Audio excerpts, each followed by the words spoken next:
سرم خاک کفیم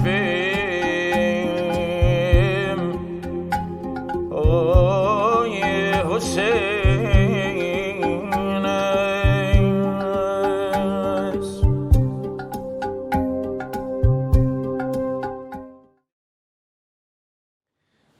مرتضی بفرمایید.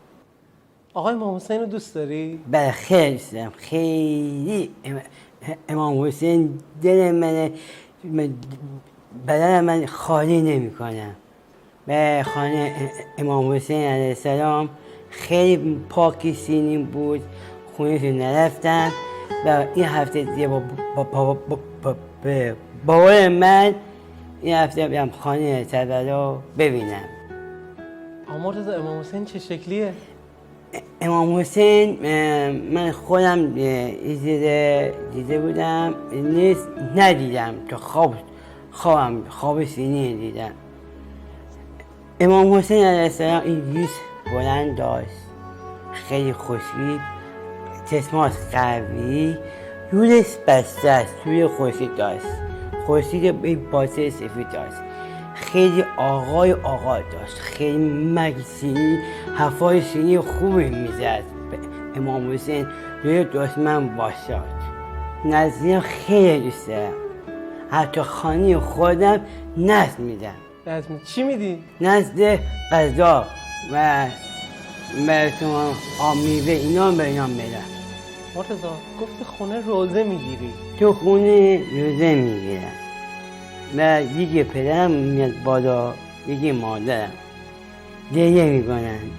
پدر مادرم من خیلی سینیم، خیلی تو خونه من میسینم، با امامه میذارم، با آبا میسینم روزه میخونم. چی میخونی؟ میشه برام بخونی؟ نه اصلا در میاد نمیدونم روزه بخونم و وقتی من میخوام بخونم یا زینم تا زینم توب داره، از زینم یالا بخونم.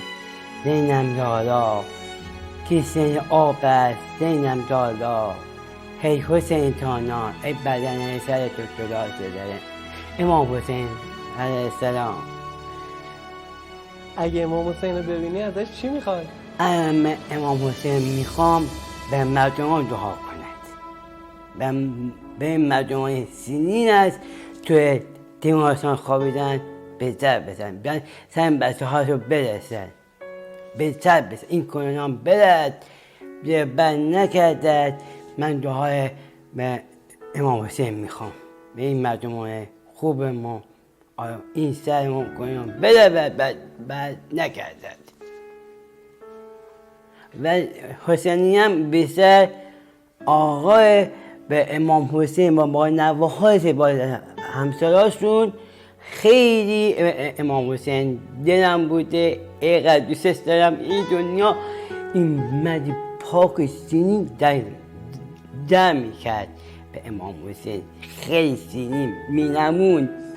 سوم بود نوه علی بود. اینا حسین رو خیلی دنیا دوستش دارم. خودم سادادم همه یا رو مردما رو دیها رو سادان رو همه مردمان همهشون دعا میکنم. خودم سادادم، همه سرای مردم رو آزاد کنم، کنیانو ازش بره.